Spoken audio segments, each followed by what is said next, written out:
Look at this milk bill. What on earth have you been doing? Sprinkling the lawn with it? That is a little high, ain't it? Let's say we get a cow. Why, who'd milk it? Oh, you got to milk them? No, you just leave some empty bottles around the barn and then go out in the morning and rob the cow's nest. You have to milk them. And how about this electric light bill? Oh, is that high, too? Is it high? Well, look at it. Looks like the annual report of the TVA. Well, I was up late a couple of nights reading. You don't want me to be ignorant on current events, do you? No, but what events have been worth this much current? Now, look here, dearie. Answer the door. Okay. Insurance, man. 45 cents, please. 45 cents for insurance? McGee, what is this? Plate glass insurance on your Diamond Lodge pin? Now, listen, Molly, I took this out while you was gone. It's great stuff. You see, for only 45 cents a week, you get a complete coverage on being struck by lightning, being lost at sea, and tell her the other features, Bud. Oh, yes, do. Well, madam, this policy also covers you against capture by Chinese bandits, accidental injury from harpoons, submarine collisions, runaway camels, falling pyramids, stratosphere sickness, and double indemnity for being bitten by a Mediterranean fruit fly. Imagine that, Molly, all for 45 cents. I wanted a clause in there to cover us against being knocked out by the Sunday paper, but that would have been another 10 cents a week. Oh, that's wonderful. Does it protect us against getting our fingers pinched in the encyclopedia? No, madam, that would require a physical examination. Shall I give him the 45 cents, Molly? Sure, give it to him. Then run out and round up a couple of Mediterranean fruit flies. Hungry ones, mind you. Here you are, Bud, 45 cents. Oh, thanks. You'll never regret this, folks. Why, just last week, one of our policyholders, a bellboy, collected $9.32 for getting his left ear caught in a keyhole. I suppose if there'd have been twin beds in the room, he'd have got double indemnity. Well, good day to you, sir. You don't think I was wrong taking out that policy, do you, Molly? Oh, no, McGee. It was a lovely stroke of business. In fact, we can put in a claim right away. Huh? Claim? On what? Capture by Chinese bandits. Huh? Look at this laundry bill. Oh, I don't think that'd work, Molly.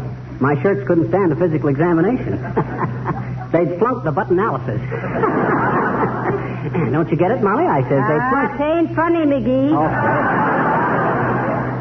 But now let's get down to business. We've got to work out a budget. I'll keep the books. Swell. I'll run downtown and get a set of books and a sample budget. Shouldn't cost more than two. I'll answer, dearie. Okay. 79 Wistful Vista, Molly McGee speaking. To whom am I speaking with, please? Who? Mert who? Oh, that's Bert, the telephone operator, Molly. I'll talk to her. Oh, no, you won't. Huh? What was it you wanted, please? Mr. McGee is busy right now. Oh, I am not. He is, too. I mean, what? Oh, you'll call him later on. All right, dearie. Goodbye. Be it ever so humble, there's no place like home. McGee. Huh? Who's Mert? Oh, she's just a telephone operator. I never met her. Just talked to her on the phone. Just kidded with her and stuff like that there. I see. Honest, Molly, don't you believe me? Wait a minute. Folks, them of you who've listened to our other shows, will you please write and tell Molly that I ain't ever seen this Mert? Tell her that I never had it. All right, McGee, let it go. I believe you. Okay. But now, speaking of operators, look at this telephone bill. Huh? $34. Can't Europe settle its own problems? Did you have to call them up and give them advice? What you mean, Molly? Why, we've got to cut down on using the telephone. Okay, let's have it taken out. I'll build a little coop up on the roof and we can use carrier pigeons. You think their cooing would help our billing? You was always one to go to extremes. Now, you run down and get some bookkeeping ledgers. Okay, I'll call a couple of taxicabs right away. A couple of taxicabs? Sure, I gotta come back, ain't I? Sometimes I doubt the necessity. You'll take the streetcar. Okay, but that's false economy, Molly. It's a waste of time, and time is money. Go on now. It'll do you good to ride the streetcar and rub shoulders with the common people. I guess you ain't rode on the streetcar lately, Molly. It ain't your shoulders that gets rubbed. I'll be back in a little while, and then we'll start. Hello, Fibber. And hello, Molly. Oh, hi, Billy. Hello, Mr. Mills. How would you like to hear Don Nova sing? You're the only one for me. Oh, that'll be nice. Isn't that the Irish number he sung with Ronald Coleman in Bulldog Drummond? Yes, it is. Oh, Bulldog Drummond, eh? Well, take off his muzzle, Billy, and let him howl. I got to run downtown and buy some bookkeeping stuff. Well, trot along, McGee. What are you waiting for? Ain't you going to kiss me goodbye? Oh, of course, dearie. Goodbye. Oh, are you leaving too, Billy? No, he ain't. He's got to stay and play for Don. Go ahead, fellas. You're the one for me.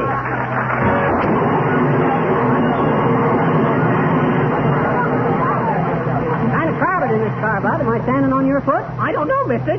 Jump up and down once. Okay. Oh, yeah, that's my foot, thanks. You're welcome. Hey there, Johnny, did I collect your fare? Oh, are you the conductor, old-timer? I ride for half fare, you know. Hey! I says I ride for half fare. This is a broadcast, and radio is still in its infancy. That's pretty good, Johnny, but there ain't the... Hey, step 4 in the car, please.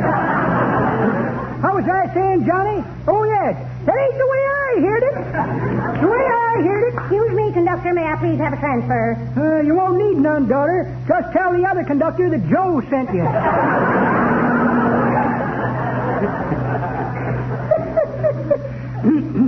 Hey? Oh. The way I heard it, Johnny... One feller says to the other feller, see, he says, this Joe Louis does a lot of fighting, don't he? Yep, says t'other feller, he must get pretty tired of it. Why shouldn't he, says the first feller. To him, life is just one round of fighting.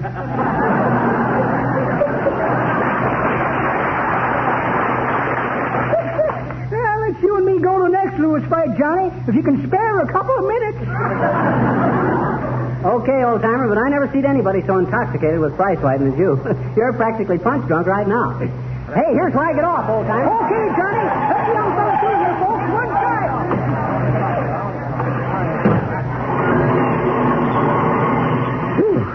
Wish I'd have been born rich. To me, a streetcar ride is just a mob scene parted in the middle. Well, what's the joke, Bud? Oh, nothing much. I'm an artist. Oh, you are, eh? One of your brushes tickling you? No, I'm a modern artist, you know. I paint those screwy-looking things, you know. Hey, they don't make any sense. Oh, I know, but what's funny about that? I just had an exhibition. And somebody bought one of them, the darn fool.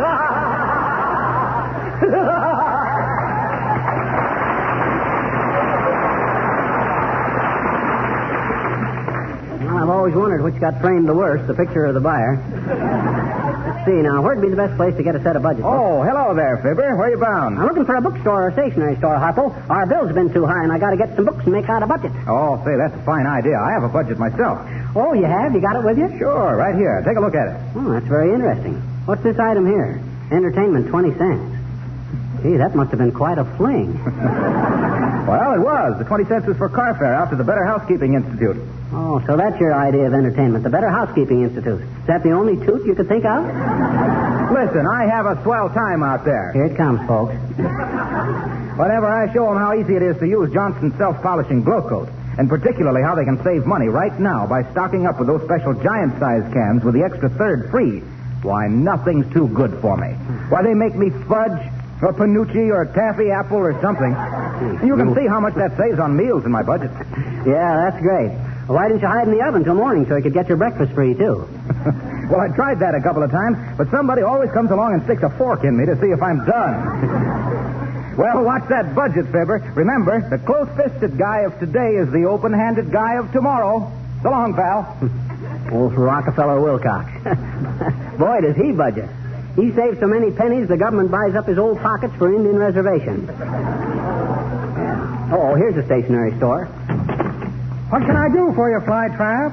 Oh, hi, Boomer. You working here? Yes, having a special sale today on asbestos diaries for red-hot mamas. Oh, I don't know any red-hot mamas, Boomer. All I know is smolder women. Smolder women. That's very good, very good. Little far-fetched, but you never were any judge of distance. Listen, Boomer, you got any ledgers in here? I'm going to start a budget. Is that so? Fine thing, a budget. Tried it once myself, but I had trouble with my incidentals. Got them confused with the et ceteras and the miscellaneous. Well, what's the budget for, Pinchpoke? Business, household, or personal? All three. If business ain't better in our household, my wife's going to get personal. I see. Now I put those budget books. I have one right here somewhere. Let me look on these shelves. Interesting lot of stuff. Yeah, Budgets. Here's a bottle of invisible ink for feminine correspondence. Nothing a girl cherishes like an old faded love letter. Roll of blotting paper. Ever make a study of blotting paper? Very absorbing. Now, come on, let's see a budget. Oh, yes, certainly. Must have one here someplace. Let's see now. Here's some gold points for fountain pens. Knobby little nibs, aren't they? I'll take a handful. Might want to have a tooth filled. What's this? Package of paper. Wonder how it got so dirty. That's carbon paper. Oh, so it is. Thought for a minute it was brunette stationery for blackmailing. Here's an old computing machine. Might use that in your broadcast to add your libs. Well, imagine this. I found the budget book. Yeah. Very good one, too. Yours for only $3. Okay, here you are. Don't wrap it up. I got to be going, Boomer. Yes, well, so have I. Here comes the owner. Might be a trifle embarrassing to explain what I'm doing behind this counter. Hey.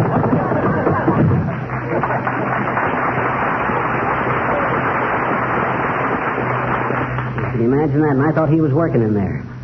The crook. Well, let's see what's in this budget book anyway.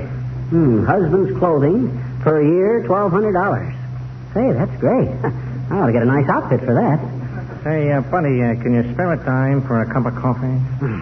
Wait till I look at my budget, bud. Oh, yeah, charities per year, $350. Well, might as well clear that up for the year. Here's $100, bud. I'll meet you here tomorrow noon and give you the other $250. All right, but don't keep me waiting. I'm going to the races. Okay, bud. Now, let's see. Wife's clothing per year, $1,500. Boy, won't Molly be happy at that. This is a wonderful book. Gee, I never thought we could do it. Well, how do you do, Mr. McGee? Oh, it's so nice to see you. Oh, hi, Mrs. Uppington. Where are you going in such a hurry? Oh, I must get down to the caterer's, Mr. McGee. You see, I'm giving a tea, and I must get some advice about the hors d'oeuvres. Oh. What you knew, the anchovies I bought simply refused to respond to the curling iron. Oh, yes. Oh, curling the anchovies, eh? That's some stuff. How do you get the toothpicks into the little sausages, Uppy? With a bow and arrow? Oh, now, Mr. McGee, I'm afraid you're tricking me, really. I quitted myself with that one. Oh, and that reminds me, I'm so glad Mrs. McGee has returned. Do tell her to come to my tea on Wednesday. Just a simple, homey affair. Only 60 or 70 people invited, you know. Oh, that sounds very chummy. Where are you holding it? At home or in the ale bowl? Oh, very amusing. The ale bowl. Yes, it is that, ain't it? I can just see some old mug in a frock coat plunging around your left end with a piece of cake. Well, I'll tell Molly, Uppy, and much obliged. She'll be glad to get a free meal now on account of we're on a budget. Oh, really? My, how fascinating. Yeah. Oh, I've been through that budgeting nuisance myself, you know. Even now, I often say to myself, Abigail, you naughty girl. Not another string of pearls until next week. Well, so nice to see you again, Mr. McGee. Good day. Goodbye.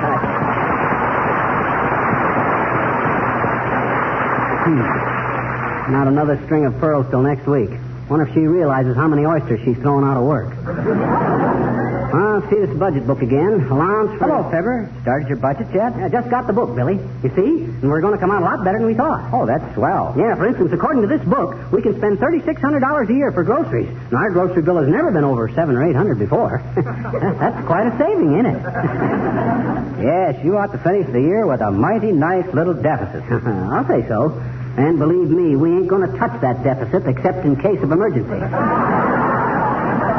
where are you going now? Shopping. I'm going to buy our clothes for the whole year now and get it over with, see? This budget allows me $1,200 and Molly $1,500. That's more clothes than we ever had in our lives. That's wonderful, ain't it? And if it hadn't been for this little budget book, we'd have never been able to have done it. Well, can't you wait a minute and hear the four notes sing the Hawaiian War Chant? No, I can't, Billy, but I got a lot of shopping to do, you know. But you go ahead and play it. Folks, the four notes singing the Hawaiian War Chant. Take it, kid. Okay, kid. Oh, boy, all our shopping done for the whole year now. Gee, will Molly be tickled. $1,500 worth of clothes. Well, I hope she likes her hat. Oh, hello there, little girl. Hi, mister.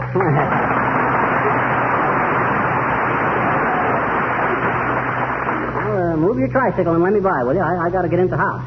You live around here? Sure I do, I betcha. Where? I says where? Where do you live? With my mama.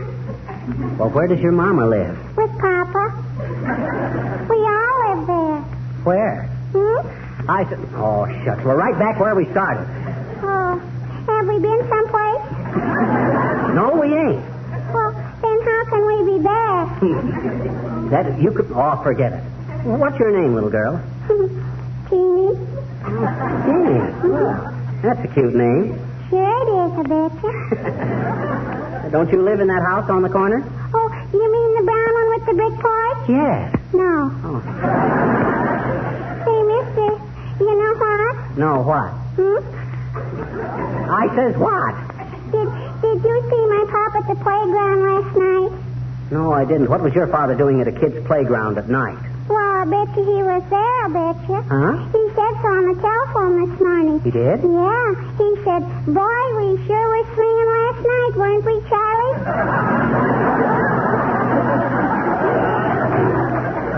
Where'd you say you live, little girl? Right over there. Oh, in that house. Oh, then you're the little girl whose mama is... Say, I got some news for you, little girl.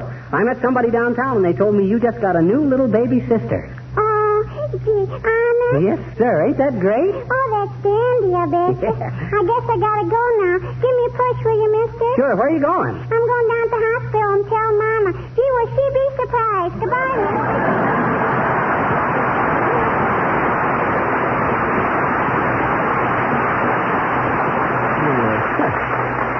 I bet her mom will be surprised, all right, but I never knew a surprise party yet that the host didn't know about long beforehand. See, where'd I put that budget book now before? Oh, yeah. Hey, Molly, I done it. I got the budget book, and that ain't all. What? I done all our shopping for the whole year. Boy, is that a wonderful budget. What? $1,500 for your clothes, Yeah. $1,200 for my clothes, charity $346. Hold it, McGee, hold it. Calm down. Heavenly days. Yeah, but look, Molly, look at this budget. It's marvelous. Quiet, Eagernut. There's something funny here. Let me see that book. Okay, here. You see where it says about the charity? McGee, Huh? this budget is for an income of $20,000. Why, sure. What? It is? You mean I got to make $20,000 this year to pay for all? Oh, well, what's the difference? I can handle it. I got the whole world ahead of me. Oh, you have you? Yeah. That isn't the world in front of you, dearie. What you mean? You're behind the 8 ball. Oh, so.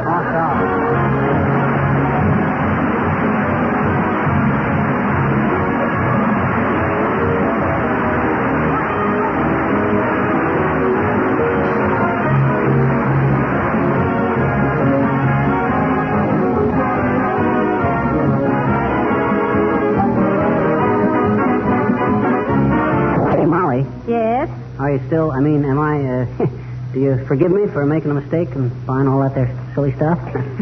Oh, sure. We all make mistakes, dearie.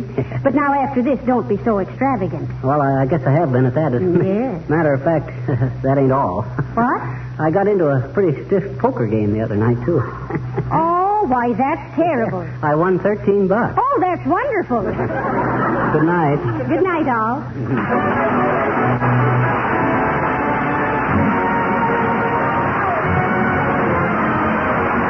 Wilcox, speaking for the makers of Johnson's Wax and Johnson's Self-Polishing